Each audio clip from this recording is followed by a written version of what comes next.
Hello', আজি আমি ব আখৰেৰে বিভিন্ন ধৰণৰ আখৰ বনোৱা শিকিম।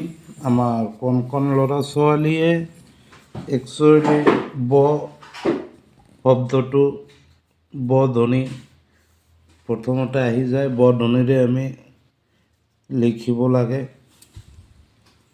ব ধ্বনিৰে আমি শিকাব লাগে ল'ৰা ছোৱালীক। বৰে আমি ক লিখিব পাৰোঁ, খ বনাব পাৰোঁ, ব বনাব পাৰোঁ, ৰ বনাব পাৰোঁ, ধ বনাব পাৰোঁ। আমি এনেদৰে চেষ্টা কৰিম। ব দি পেলাই এইটো ৰ হৈ যাব, ৰ। ব দি পেলাই এইটো ব হৈ যাব, ব দি পেলাই এইটো ধ বনাব পাৰিম আৰু ব দি পেলাই ব বনালোঁ, ব দি ঝ বনাব পাৰিম,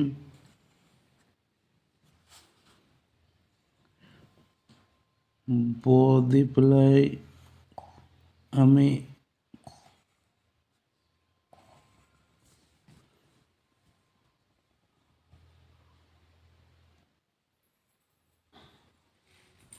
ৰি বনাব পাৰিম।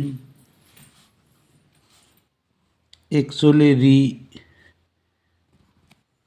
আমি এনেদৰে লিখোঁ, আল্টিমেটলি ব আহি যাব,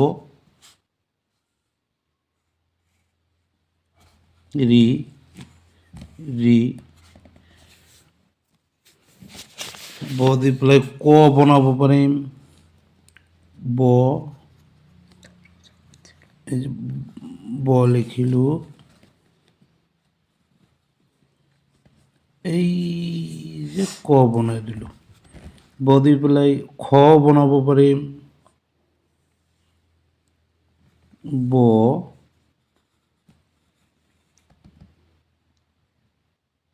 এইখিনি মুছি দি পেলাই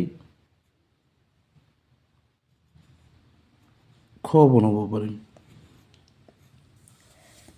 খ।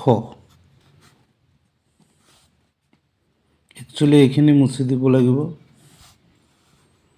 একচুৱেলি ব লিখোঁতে আমি মাত্ৰাডাল এনেকৈ বনাম। এইখিনি লাখুটিডাল ইয়ালৈ লৈ আহিলোঁ, এই কিটো চাব লাগিব, মাপটো চাব লাগিব। ইয়াৰ পৰা ইয়াত আনিলোঁ আৰু লগাই দিলোঁ, ধুনীয়াকৈ ব হৈ গ'ল। ব দি পেলাই আমি কেইটা আখৰ পালোঁ? 1 2 3 4 5 6 7 8 ব দি পেলাই পালোঁ। আৰু তেনেকুৱা আখৰ আৰু আছে, যেনেকুৱা আমি এছামিছ 1 2 লিখোঁতে এইটো তিনি বুলি কওঁ, তিনি দি পেলাই এইটোত অসমীয়া ত আহি যাব, মাত্ৰা এটা লগাই দিলে ত হৈ যাব। আকৌ তিনি লিখিলোঁ, তো চৰাই ও হৈ গ'ল।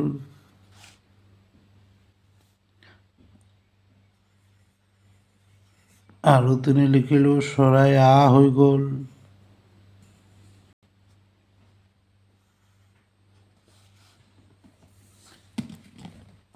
তিনি নিচিনা লিখি পেলাই হাস্য ই হৈ গ'ল। দীৰ্ঘ ইও লিখিব পাৰোঁ। তিনি নিচিনা লিখিলোঁ, লিখি পেলাই দীৰ্ঘ ই। এনেকৈ এটা আখৰৰ সহায়ত বিভিন্ন ধৰণৰ আখৰৰ ধাৰণা আমি যদি ল'ৰা ছোৱালীক, আমাৰ কণ কণ ল'ৰা ছোৱালীক দিব পাৰোঁ, সিহঁতে ভালদৰে আয়ত্ব কৰিব পাৰিব আৰু সিহঁতৰ শিকোঁতে সহজ হ'ব।